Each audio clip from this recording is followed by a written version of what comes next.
साल था 2000।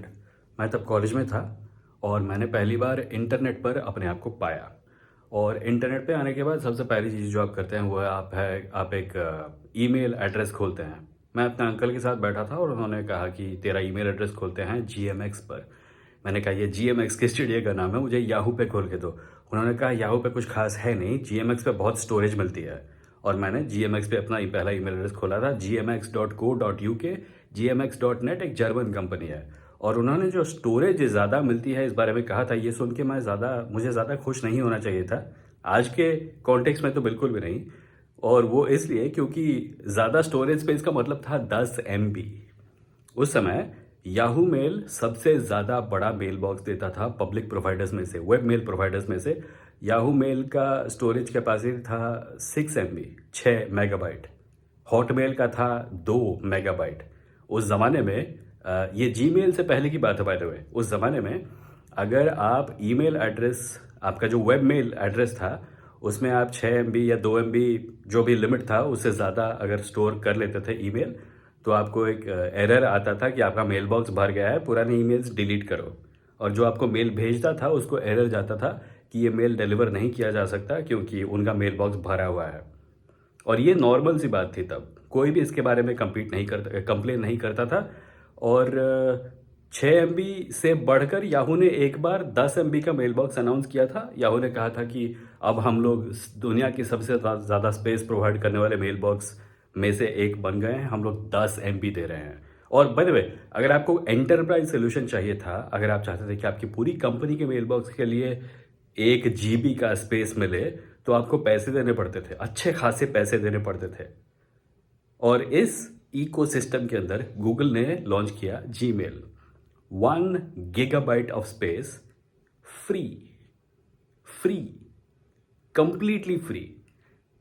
तुम कंपनी हो या इंडिविजुअल फर्क नहीं पड़ता। जीमेल पहले के कुछ दिनों के लिए इनविटेशन ओनली था। इसका मतलब है आप जीमेल एड्रेस तभी खोल सकते थे जब आपके पास एक इनवाइट हो। और इसके इनवाइट को मिलने के बाद आपका mail box 1 GB space, free, completely free, कोई पैसा देने की जरूरत नहीं है।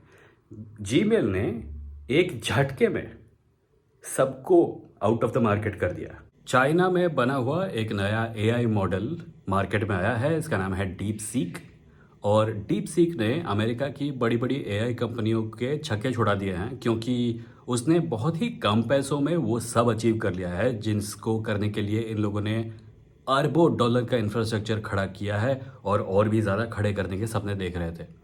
ओपन एआई ने ये जो आज का जनरेटिव एआई रेवोल्यूशन है इसको सबसे पहले पुश आउट किया था।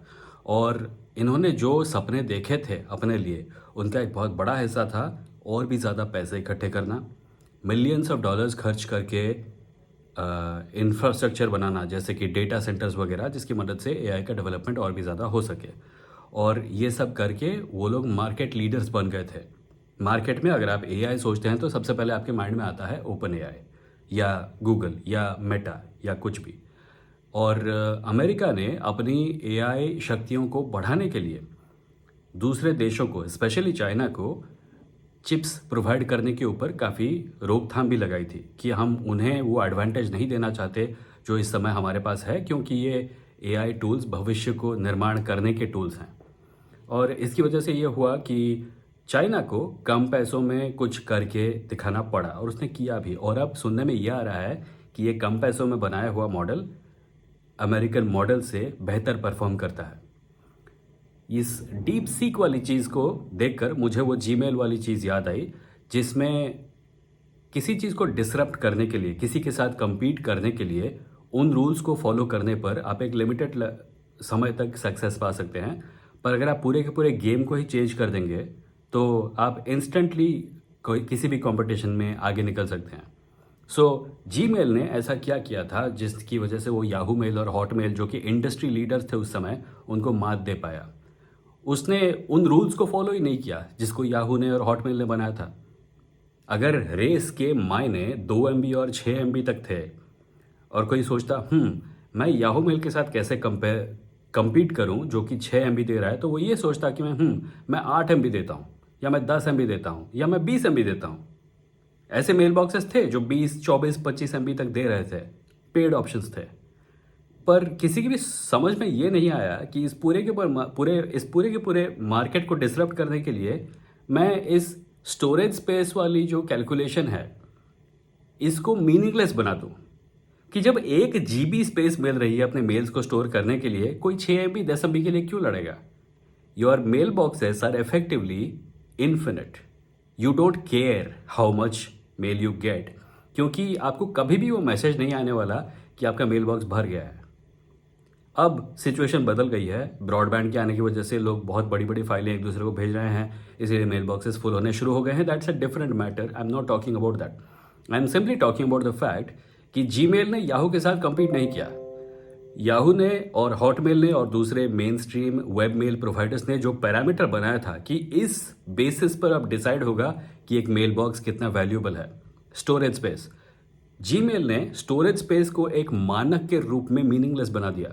अब फर्क ही नहीं पड़ता कि कोई कितना स्पेस दे रहा है. सो ये जीमेल से और डीप सीक से जो डीप सीख हमें मिलती है वो ये है कि किसी के साथ अगर कंपीट करना है तो उसके बनाए हुए रूल्स को कभी मत फॉलो करो, क्योंकि वो रूल्स उसके एडवांटेज के लिए बनाए गए हैं. और अगर अब भी ये बात समझ में नहीं आई है तो इस वीडियो पर क्लिक करो जिसमें मैंने इस बात को और ज़्यादा डिटेल में समझाया है.